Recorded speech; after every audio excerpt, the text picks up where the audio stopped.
Step into fall at the Bruce Company's Autumn Artisan Fair on Saturday, October 25th from 11 a.m. to 4 p.m. Located at Bruce Company Garden Center at 2830 Parmenter Street in Middleton.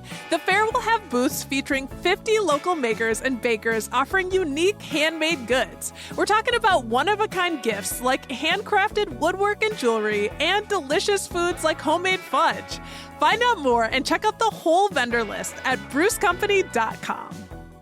Madison Magnet, Dane County's premier young professionals organization's annual fete is coming up. The Magnet Fete is a night of fun and philanthropy with other young professionals in the Madison area. And they've got an exciting development to celebrate. After 2 decades of bridging connection, they're merging with the Greater Madison Chamber of Commerce. Early bird tickets are on sale through November 7th. Tickets start at $50. And y'all, you do not want to miss this fun and fabulous night. Get your tickets today at madisonmagnet.org/magnetfet. This is CityCast Madison. I'm Bianca Martin, and here's what Madison's talking about.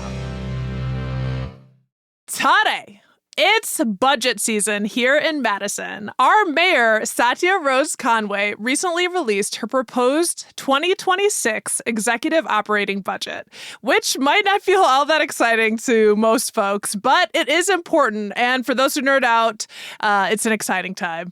With me today to break it all down is Cap Times local government reporter Anjiana Nerdeen. Hello. Hello, Bianca. Thank you for having me. Oh, of course. Super excited to get into this. This is important stuff. So before we dive into like the nitty gritty of the budget details, why should Madisonians care? This is a great question. I think for anyone who does not immerse, multiple hours of their days and weeks looking at the city's financial status, it's really important to look at really what it takes to keep the city moving. I think especially post-pandemic, we're seeing the importance of essential workers and what does it mean to be essential? It's what keeps the wheels on the bus going round and round. It's what keeps the lights on the streets, operating. It's what keeps the potholes, filled or not filled. And so it's really important to look at how the city is really stretching that dollar to reach as many residents and as many services and programs as possible. And we're in a really unprecedented time. I mean, we're always in unprecedented times, but it's going to be important for us as a community, local government leaders, as well as other community partners and stakeholders to really understand what it takes for them to participate in their community, be it their property taxes or nonprofits or just helping out someone on the street.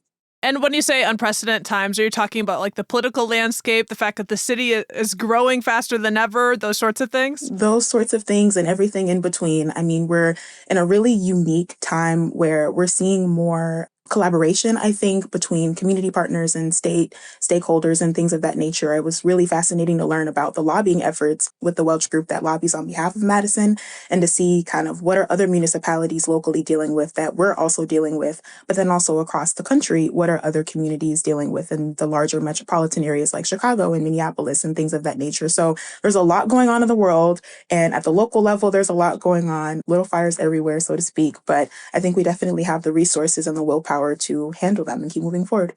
Yes, yeah. And on the note on the Welch Group, we did have an episode where we focused just on that. Like, what does it mean? Like, who's our new lobbying group? And I'm sure we'll talk about this a little bit. But they're the folks who would be lobbying for the city in the state capitol, trying to help us get state funds, that sort of thing. And so I appreciate you laying it out. And can we kind of talk about, the capital budget came out, and this is a little bit different. What are the differences there? The capital budget, I like to think of it as kind of like the debt opportunities that the city can partake in. So think about you apply for a loan, you apply for a car loan, you can apply to, get money for anything. That's kind of what the city uses to finance those bigger projects, the longer term things that we know we're going to be dealing with for years on end. But right now it seems necessary for us to put some money and put some investment to, construct those things. So like the men's shelter, for example, at one point it was part of the capital budget, but now we're going to be turning to the operating budget to look at how that actually funds the organization that will run the programs and services that will be at the shelter. And then when it comes to the operating budget, I like to think of it as kind of like the checking account and the savings account. There's the general fund and the library fund, which essentially is just one pot of money. But let's say, for example, you want to save a little bit of money for the parks and the library so that they can work on the Imagination Center at Ryandahl Park, for example. That is funded from the operating budget. And then also the salaries for people that work in the city and things of that nature. We know we're going to have those subscription costs. So to think you have your Hulu, your Netflix, your whatever, you got to pay the people who drive the buses. You got to pay the people who are taking care of things naturally. So kind of budgeting for those expected expenditures, but then also preparing for the things that are new in the community, like new programs and new initiatives. Awesome. Well, appreciate the breakdown. Let's dive into the budget, shall we? Let's do it. Let's do it. Okay.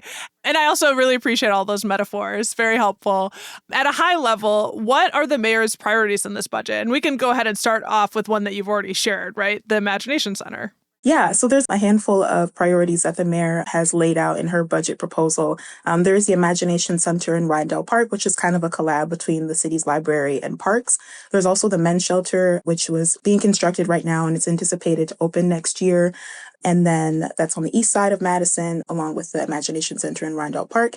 And then the fire department is still trying to figure out what to do or where to put a 10th ambulance for the fire department is another priority that the mayor is putting money toward. And that's going to come along with some extra staff members. And then there's also additional restructuring happening in like the clerk's office that's going to be necessary for us to administer elections every year for city council, for example, every other year for depending on the district. But then also there's going to be a part-time police officer program, which isn't expected to have any major budget impacts, but it's just something that the police department is going to be looking at to kind of flex some hours and figure out some staffing levels there. And then I believe there's also a new HR management program system. So some of those things are administrative and important, but they're not necessarily the larger priorities, such as the shelter and the 10th ambulance, and then the library and park. Yes. New ambulances are always exciting. Gotta have the ambulance. We need the services. Yes, especially as the city expands. And there's so many exciting things that you just shared, and HR is very important. It is. The most important thing I've learned is how much it costs to actually fund the staff that do the work on behalf of the city at the high level with the leaders, but then also at the lower level with people who really do make the city run every single day. Staffing is really important, personnel, all of it. That's something that is in this budget. So cool. I wanted to ask also, is there anything particularly surprising or interesting in this budget proposal? Like anything different that kind of stands out from past proposals? Yeah, I think going back to the personnel, something that was interesting is the positions that were once funded by grants, for example, that the city is now trying to find money for. There was a position in the mayor's office, in the Office of Sustainability, to fund a person who does work with the air quality sensors, which I thought was really interesting because it seems like that's going to be, an increasingly important conversation is how healthy is our air. You're right. It's newer because of the wildfire smoke coming from Canada that kind of took us by surprise in recent years, but really has a big impact on the city. So air quality sensors that makes sense. But also I think, and while I was doing a little bit of reporting about it too, what was interesting was really just how government agencies are understanding the impacts of things on people, like how many times have people, written about and talked about the impact of air quality on people of color and how they're the people that are most disproportionately affected by air quality. Now we're starting to kind of find a way to address that and analyze that locally. It's still at a very high level and, there's a lot of software involved with kind of making that information available to regular residents and not, scientists and experts. But I think it's just interesting to see that the city is prioritizing some of those local impacts to the larger conversations that we're having nationally. I think transportation is one that's really interesting, and transportation also including like bike paths. I think the State Street Pedestrian Mall was something that I maybe wanted to see a little bit more information about because I think there are other models like in Harlem, New York City, 125th Street is comparable to State Street in Madison. And I might have wanted to see a little bit more about, is the State Street Pedestrian Mall something that city leaders think could bring them more money or could bring them more tourism? So the State Street redesign, that's something that money's being put forward, is what you're saying? I was surprised to not see more information about it. I think there was some meeting this year that I watched where they talked a little bit about the findings from the project and how there were delivery trucks that were hitting benches and, some of those other little things. So looking at how is the city going to redesign State Street to make it more pedestrian friendly, I thought that might have been something that was more top level for the city, but I don't think I saw as much about it as I would have expected. Okay, yeah, because I know that that's something that's come up in episodes here, and I thought the last kind of place they left it was like, maybe. Yeah, Maybe we'll maybe. do something, Some people liked it, but it's complicated. It's complicated, and I think there's some mid-year appropriations to just kind of look at some of those changes. But at the earliest level, I think it's just going to be some sidewalk reconstruction, starting kind of in the Capitol Square and then working its way down State Street. So there might be something, there might not be anything major, but I know that that is a popular destination area. I think the whole redevelopment on the south side of Madison is going to be something that we're going to look at. We're still in the early phases of looking at the north-south BRT expansion, but I think there's a lot of, future construction and changes that are proposed in South Madison. And I know a lot of residents have been communicating with me about what they'd like to see change, about more attention to how routes that were taken away because of the transit redesign are being impacted and what that's going to look like for the BRT route. So I think there's some of those like higher level, we need more community involvement, but still trying to figure out what is the timeline for that, because it all goes back to money and funding. And, a lot of the Southeast and Southwest area plan things are still kind of going on. So there's like a lot happening at the city that I think we're putting the pinpoints on the timeline a little bit further down the line. I think maybe just to buy the city some time to figure out where's the money going to come from that, because truthfully, we're in a different presidential administration. We talked about it a little bit at the start, but a lot of the federal aid that was given to the city for a variety of different things, a lot of that might not be the case anymore. So just lots of different factors and lots of questions about funding sources.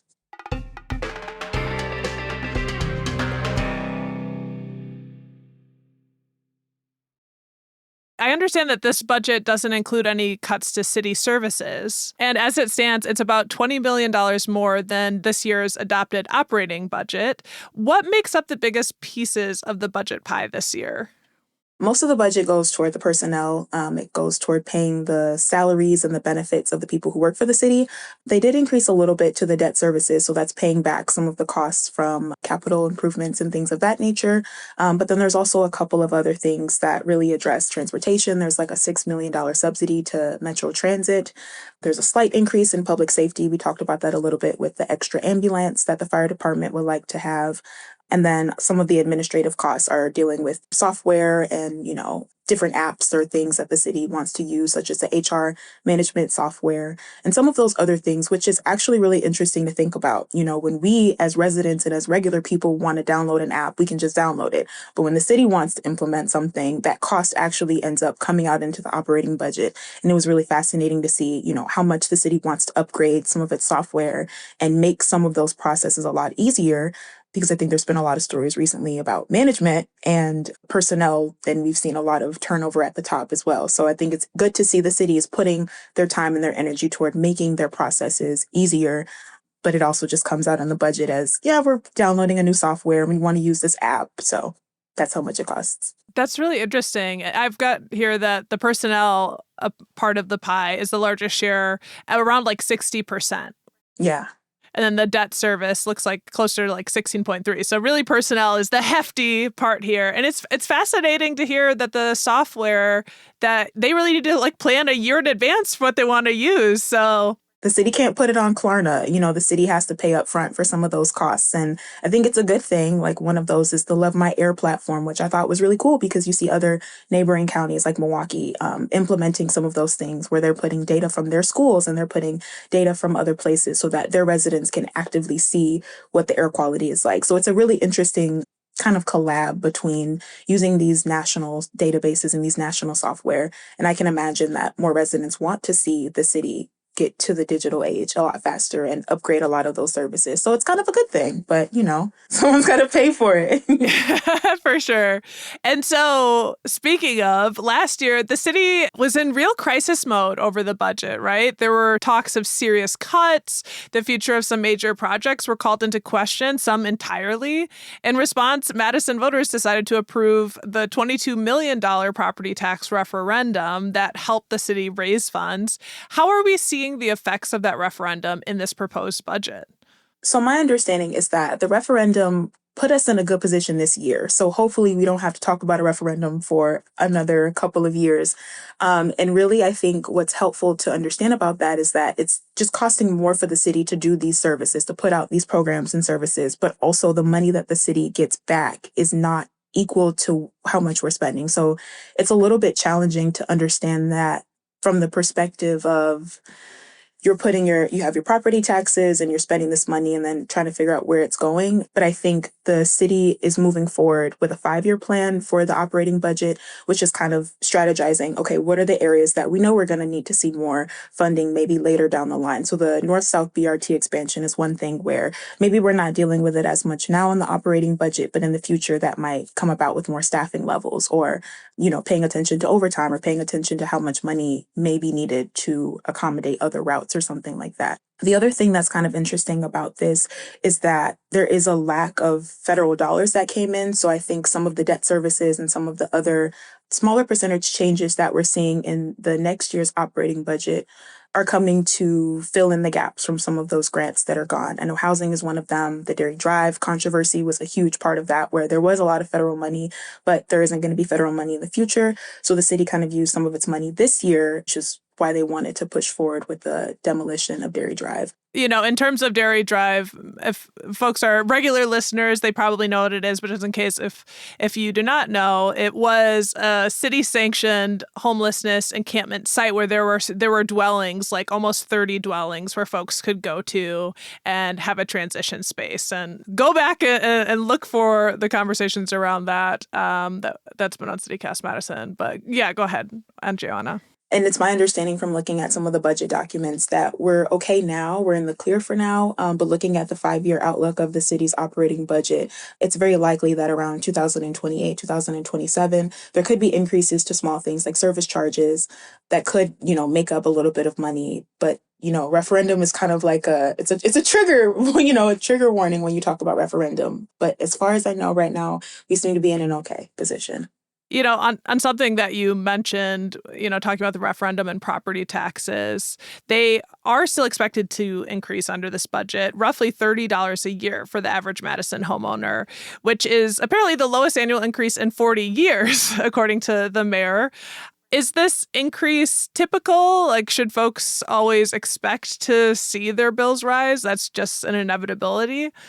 That's a good question. Transparently, as a young adult who is a renter and not a homeowner, trying to wrap my mind around this is very fascinating because I think people could possibly expect to see, like I said, some of those municipal charges increase in the future. Sewer is expected to increase just a little bit. Water is also expected to increase. So there's a couple of those special charges that I think residents might see a little bit more on their bill.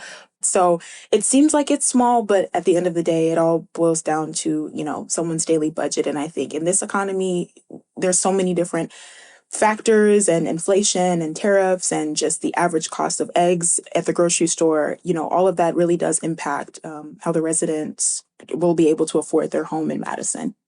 There are objective measures and it is subjectively felt there. And it is always the eggs, isn't it? The eggs are It's always the eggs. It's too much. It's too much. You've alluded to this already, but what steps, if any, has the city taken to ensure its financial stability into the future? And, for in years to come, voters won't have to fill the gap like the way we did just this past year. I know that the city has been looking to make very small cuts to the budget, at least across agencies. Each leader has been kind of tasked with maximizing efficiency, I think is the language that they're using. For better or worse, it has kind of impacted the responsibilities of individual staff members. I think looking at some of the positions they're proposing to fund for the next year's budget, it's small things like changing a Metro HR manager and moving them under HR, kind of consolidating some of those positions. And so some of those things I think are happening on levels that might not be seen as, percentage decrease or percentage increase, but a lot of them are smartly looking at the agencies and how they do the work that they do. I do think that there could be more information about what those changes look like, though. I think a lot of times it comes out in these committee meetings and it can be really hard to parse out for the average resident. What does this mean for the services that I'm receiving? So there's some of those little changes where I think if you really want to, parse through the wonderful document that they've put together for the city budget, you can kind of see how different agencies are breaking down their departments and making sure that the right people do the right job. But some of it, some of the changes are just really hard to look at in terms of the dollar amount or numbers. Sure. That makes sense. It really is a lot of little things that add up. It's little things that you might seem negligible, but put together, it could be a pretty big cost savings at the end of the day. So I know that you all at the Cap Times put out a call to your readers about questions they had for the budget. And, you got responses. You talked about that you've heard folks write you and ask about the North-South BRT situation and what's going on there. What else have you heard from folks on the budget and what they're, still tussling with or what questions they have? It's always the BRT. I think the BRT is almost like the unofficial mascot of Madison, I think. Lots of questions about, what's going on with Madison Metro's budget. There were some questions about housing first and looking at how the city prioritizes its money for housing and homelessness programs.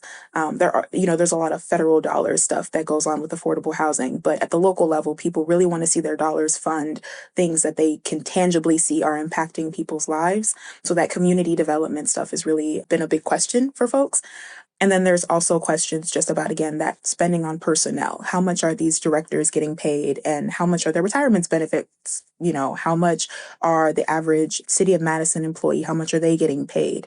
Also, I think another question that comes out a lot is around police and how much their budget is, how much of that budget can be adjusted. There's a lot of, for every complicated question, there's an even more complicated answer, quite frankly, at the city level. But I think there's been a lot more interest in looking at some of those agencies that make up most of the pie and what does that really look like. I think more people are pressuring their local elected officials a lot more than maybe their state or federal elected officials. But I think it's good to see people asking those questions and getting involved and trying to get a sense of how can I help or what do I need to be aware of and how can I, speak out for the things that I care about in my budget. Ooh, that's kind of good. It means that's working. The message, we say it a lot on the podcast. Just like local matters, your local elections, your local budgets are really what impacts your day to day. So truly. So that's kind of exciting. And love to our city workers on the other side of that, caring, questioning, and, trying to be involved in the process. And speaking about that, like how well of an effort has the city made in terms of making information around the budget accessible and understandable to Madisonians? I would say the city does a really good job of making it accessible, but I do think that there could be more of an effort to have more. And I know in person is hard. I know hybrid can be challenging, but I think there could be more of a talk back with residents. I love the idea of the Madison Madness, March Madness, bracket of what do people think should be a priority for them, but asking to compare sidewalks or affordable housing is a bit of a crazy question. And so I think finding those more effective but realistic conversations for residents to ask their elected officials things. I think elected officials have been asking great questions at the budget hearings, but I would like to see more town hall kind of things. I would like to see more stakeholders involved, and especially the nonprofits, and the other organizations that are contracted to do some of those services. I would be really interested to see them have a say in what's happening. I think there could be a lot more thematic conversations that the city could host or that community organizations, anybody with space could host, because I think the reader call out was a good opportunity to get some of those specific questions, but also it's good to have a conversation and hear other people's responses and answers to that. So great that all the information is digitally available, but I also want to see a space for us to have that conversation in person and out in the open so that people can then hear from other people like what they care about in a way that's not just hanging out in the Madison Municipal Building or the City County Building. I love that. I love that idea. More town halls. I'll just say right now. Bring back the town hall. Bring back the town hall. And I'm volunteering to moderate if the city wants to do something like that. But I really appreciate that and having the human conversations versus when you get really weedsy, it can be inaccessible. So I appreciate that point about the sidewalks versus affordable housing. Like, how do you do that effectively in a human way? And town halls, bring it back. I'm here for it. Absolutely. Before I let you go here, the budget, as we've discussed, has been proposed and touted. What's next? First, go to your Madison budget page and look at the documents yourself. Like, actually start by looking at the documents and seeing what you're interested in. And then there is another budget meeting on October 27th. And then this full city council will deliberate it mid-November, around November 11th through the 13th. And then after that, there's also going to be end of year budget appropriations for this year's budget, but the 2026 budget will then be adopted at the start of next year. Okay. And, there are a lot of budgets, like the state budget, that it took, I don't know, it was like halfway through the year before they could get the budget for that year passed. So it is exciting to hear about it maybe happening at the beginning of the year. Thank you so much, Angiana. I really appreciate you taking the time and coming on and bringing your reporting skills and all of the good information to us folks here at CityCast Madison and our listeners. Thank you so much. Absolutely. Happy to do it as always, Bianca. Thank you. That's Angiana Nardine, Cap Times local government reporter.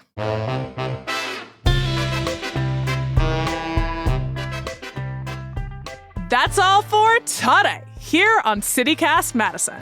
I'm your host, Bianca Martin.